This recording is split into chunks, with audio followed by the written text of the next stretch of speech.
warahmatullahi wabarakatuh. Nama saya Hesna Rizky Nabila dari kelas akuntansi 1D dengan nomor NIM 2021-12122. Di sini saya akan menerangkan materi tentang manajemen strategi. Definisi manajemen strategi. Manajemen strategi adalah sesuatu yang dilakukan para manajer untuk mengembangkan strategi organisasi. Strategi adalah rencana tentang bagaimana organisasi akan melakukan apapun yang harus dilakukan dalam bisnis, bagaimana organisasi tersebut akan menang bersaing, dan bagaimana organisasi akan menarik serta memuaskan para pelanggannya untuk mencapai tujuan. Sedangkan model bisnis adalah bagaimana perusahaan menghasilkan uang. Manajemen strategi dianggap penting karena 3 alasan. 1. Membedakan seberapa baik kinerja organisasi. 2. Membantu manajer menghadapi situasi yang terus berubah. 3.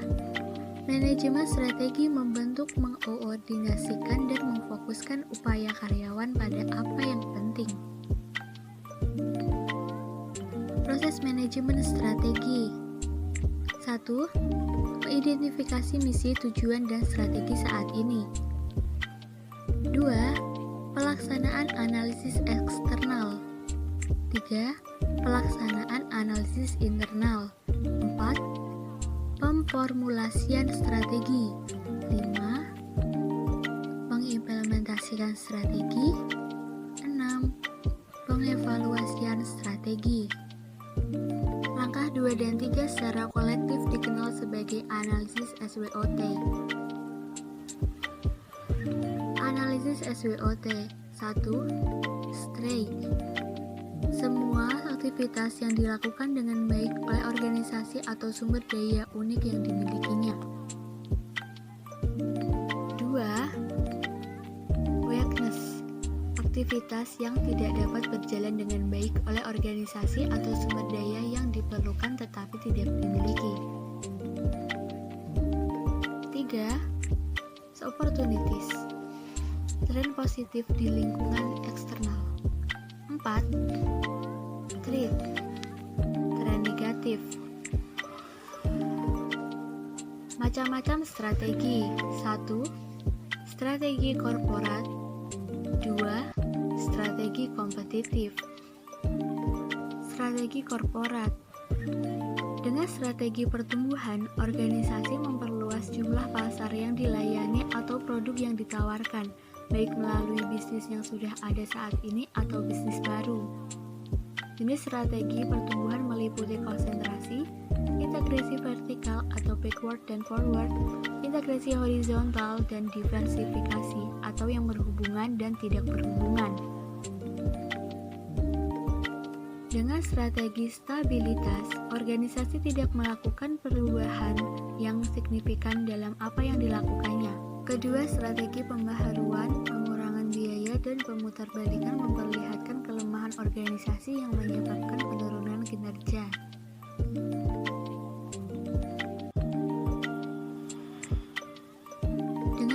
Maastricht PGC sebagai cara untuk menganalisis portofolio bisnis perusahaan dengan melihat pangsa pasar perusahaan dan tingkat pertumbuhan industri yang diantisipasi. 4 kategori matriks PGC adalah sapi perah, bintang, tanda tanya, dan anjing. Strategi kompetitif. 1. Menggambarkan peran keunggulan kompetitif. 2. Menjelaskan 5 model kekuatan Porter. 3. Menggambarkan 3 strategi kompetitif Porter. Keunggulan kompetitif organisasi adalah apa yang membedakan organisasi. Keunggulan uniknya. Keunggulan kompetitif perusahaan merupakan dasar untuk memilih bisnis yang tepat atau strategi kompetitif. 5 model kekuatan Porter menilai 5 kekuatan kompetitif yang mendikte peraturan persaingan dalam waktu industri. 1. Ancaman pendatang baru. 2. Ancaman produk pengganti. 3. Daya tawar pembeli. 4. Daya tawar pemasok. 5. Rivalitas saat ini. 3 strategi kompetitif Porter. 1. Kepemimpinan biaya atau bersaing atas dasar memiliki biaya terendah dalam industri. 2. Diferensiasi atau bersaing atas dasar memiliki produk yang unik yang dimiliki secara luas oleh pelanggan. pelanggan. 3. Fokus atau bersaing dalam segmen yang sempit, baik dengan keunggulan biaya maupun keunggulan diferensiasi.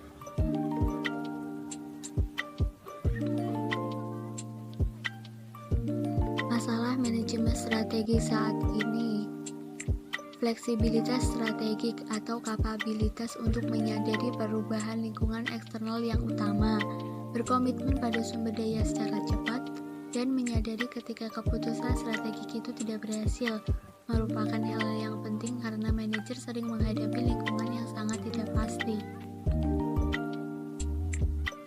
Manajer dapat menggunakan strategi e-business untuk mengurangi biaya, mendiferensiasikan produk dan jasa perusahaannya, atau membidik atau berfokus pada kelompok pelanggan khusus, atau menurunkan biaya dengan menstandarisasi fungsi kantor tertentu.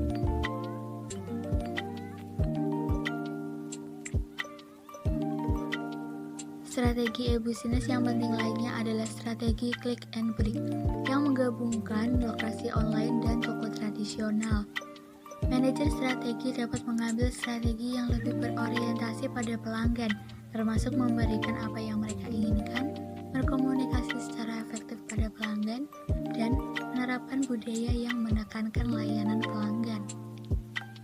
Manajer strategi dapat menerapkan strategi yang lebih inovatif, termasuk memutuskan penekanan inovasi organisasinya atau riset ilmiah dasar, pengembangan produk dan pengembangan proses, dan penetapan waktu inovasinya atau penggerak pertama atau pengikut.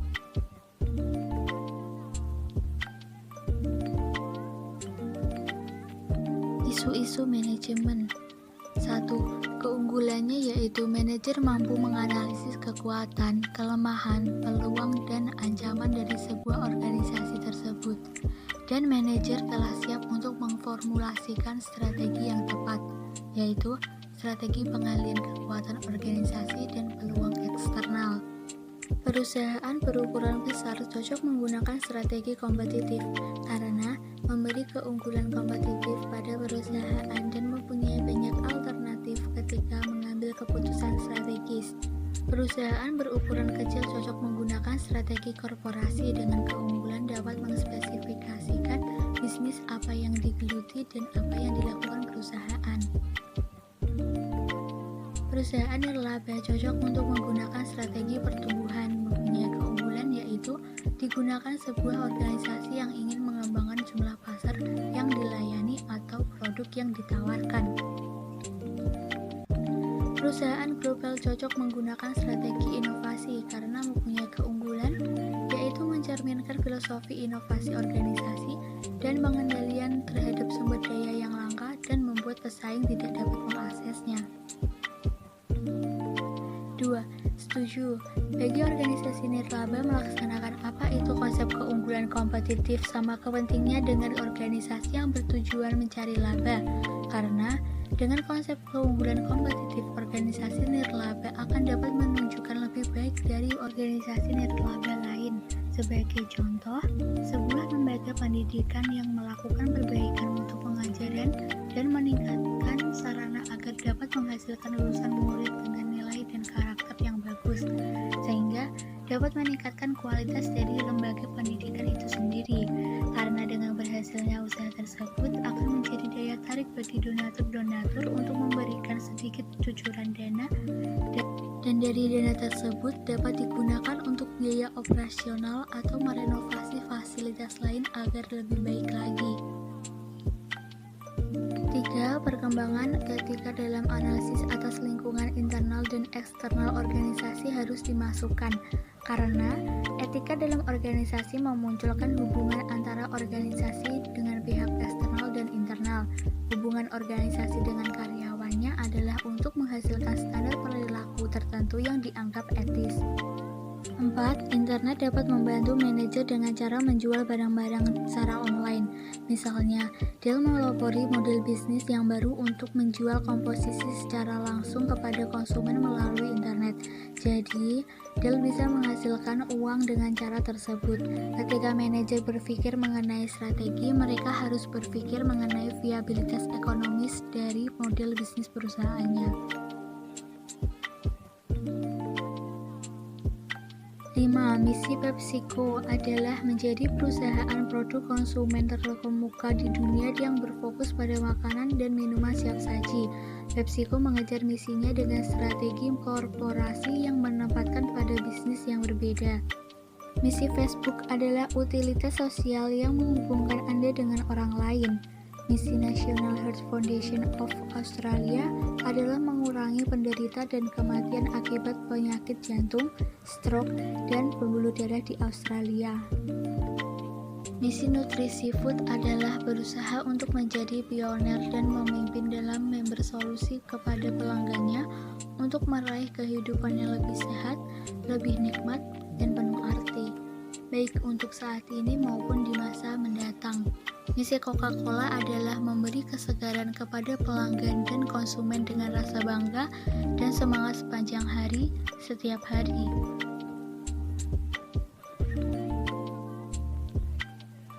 Cukup sekian presentasi dari saya. Saya mohon maaf jika ada salah kata atau salah pengucapan. Saya mohon maaf sebesar-besarnya. Terima kasih. Wassalamualaikum warahmatullahi